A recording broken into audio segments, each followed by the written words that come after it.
What if your thoughts weren't just thoughts? What if the simple act of intending to do something could actually make it happen on a screen, in a machine? It sounds like something straight out of a movie, I know, but it's not science fiction anymore. Today, we are going deep inside the tech that's making this a reality, Neuralink's brain-computer interface. I mean, really think about that for a second. Imagine just thinking about what you want to do, and your computer does it. No keyboard, no mouse, no voice commands. Just you. This is the incredible promise of the technology we're going to break down today. And this isn't just a promise anymore. For Nolan Arbaugh, it's his new reality. After an accident left him paralyzed from the shoulders down, Nolan made history. He's been playing video games, browsing the internet, all of it, just by thinking. His story is what turns this from some futuristic concept into a truly life-changing tool. So how is this even possible? Well, this incredible feed comes from a really revolutionary piece of technology from Neuralink, a company you've probably heard of, founded by Elon Musk. Let's get into exactly what this new kind of control is all about. Okay, so it all comes down to this, a brain-computer interface, or a BCI for short. The simplest way to think about it is like a bridge. It's a system that listens to the electrical signals your brain is already making, figures out what they mean, and then translates them into commands a computer can actually understand, all without you having to move a single muscle. Now, there are basically two ways to build this bridge. On one side, you've got non-invasive BCIs. Think of something like an EEG cap that you just wear on your head. It's totally safe, but the signal is kind of fuzzy. It's like trying to hear a conversation from outside a packed football stadium. You get the general noise, but not the details. Then you have invasive BCIs, which is what Neuralink is. Yeah, it's riskier because it's surgically implanted, but the signal quality is, wow. It's crystal clear because you're listening right from the source. So if Neuralink is the invasive kind, how did they actually build this incredibly precise bridge? Let's take a look at the actual hardware that makes this amazing link between your mind and a machine a real thing. This right here is the heart of the system. It's called the N1 implant. And what's amazing is that it's just about the size of a coin. It's designed to sit totally flush with your skull, and it holds everything. The battery, the processing chips, the wireless tech. You can think of it as the central command center for your thoughts. And how does that implant connect to the brain? With these. And they aren't wires. They're these incredibly thin, flexible threads. Each one is way, way thinner than a single strand of your hair. That flexibility is so important because it means they can move with the brain and cause minimal damage, which is key for a stable, long-term connection. So how does it all come together? Well, it's basically a three-step dance. First, you have those 1,024 tiny electrodes on the threads, and they're listening. They detect the electrical spikes from your neurons right when you think about moving. Step 2, the N1 chip grabs those messy signals, cleans them up, and translates them into binary code. You know, the ones and zeros that computers speak. And finally, Step 3, it transmits those commands wirelessly over Bluetooth to your laptop or phone, from a thought to an action, almost instantly.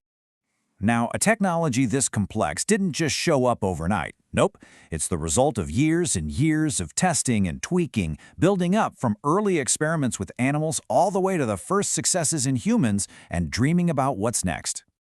And the journey to get here had some pretty unforgettable moments. I mean, back in 2020, there was Gertrude the pig, who showed the world that the device could safely record brain signals. A year later, we saw Pager the monkey playing the video game Pong with his mind. These were absolutely crucial steps to prove the technology was safe and effective enough for that first human trial in 2024. And the results from that human trial? They've been just astounding. Nolan Arbaugh was able to achieve an information transfer rate of over 9 bits per second.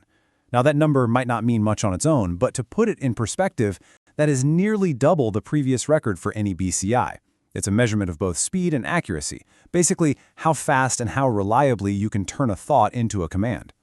But, helping people with paralysis is really just the beginning. The long-term vision for this stuff is, well, it's way more ambitious. Neuralink is working on restoring vision to the blind, a project they call Blindsight. And Elon Musk has talked about even crazier ideas, uploading and downloading memories, maybe even achieving some form of digital immortality, and the ultimate goal, a true symbiosis between the human brain and artificial intelligence. Okay, but with all of this unbelievable potential, there comes some equally unbelievable risks. right? I mean, when you create a direct digital doorway into the human brain, you are also opening up a door to threats that we've never, ever had to think about before. This isn't some hypothetical question for a sci-fi movie anymore. The second you connect a brain to a standard wireless protocol like Bluetooth, it becomes exposed to all the hacks and vulnerabilities that already exist. The only difference is the stakes are infinitely higher. And I'm talking about real-world threats. An attack like blue snarfing could let someone steal your neural data from across the street. Blueborn could allow a hacker to completely take over your BCI device. A knob attack could let them break the encryption and not just listen in, but actually send fake signals to your implant. We're not just talking about your data getting stolen anymore. We're talking about the potential to manipulate someone's thoughts or actions. And the risks go so much deeper than just the technical stuff. As this technology gets more and more integrated with who we are, it forces us to ask some really profound questions about our own identity.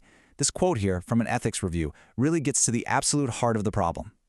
And this just opens up a whole new ethical maze. Like, who owns the data that comes from your brain? If a BCI nudges you to make a decision, is it still your decision? If a hacked device causes an accident, who's to blame? The person using it, the company that made it, the hacker? And maybe the biggest question of all, could this create a brand new and very literal divide in society between the enhanced and the unenhanced? All of these questions force us to face the ultimate implication of this technology head-on. It might not just be about fixing what's broken in us, but about fundamentally changing what it even means to be human. And this brings us right to the concept of transhumanism. It's the idea that we can, and maybe even should, use technology to go beyond our current biological limits. And Neuralink's long-term vision of enhancing our minds, well, that puts it right in the middle of this movement. So you see, when it comes down to it, the endgame for Neuralink isn't just about therapy. The stated goal is to preserve and enhance the human brain, to actually merge our intelligence with AI. It's a vision that's really designed to make sure humanity can keep up in a future that's going to be shaped more and more by artificial intelligence. Which leaves us with this one final thought. We are standing at a massive crossroads. Down one path is this incredible tool that can heal and restore people's lives. But down the other is a technology that could literally alter the definition of humanity. The question is no longer if we can do this, but if we should.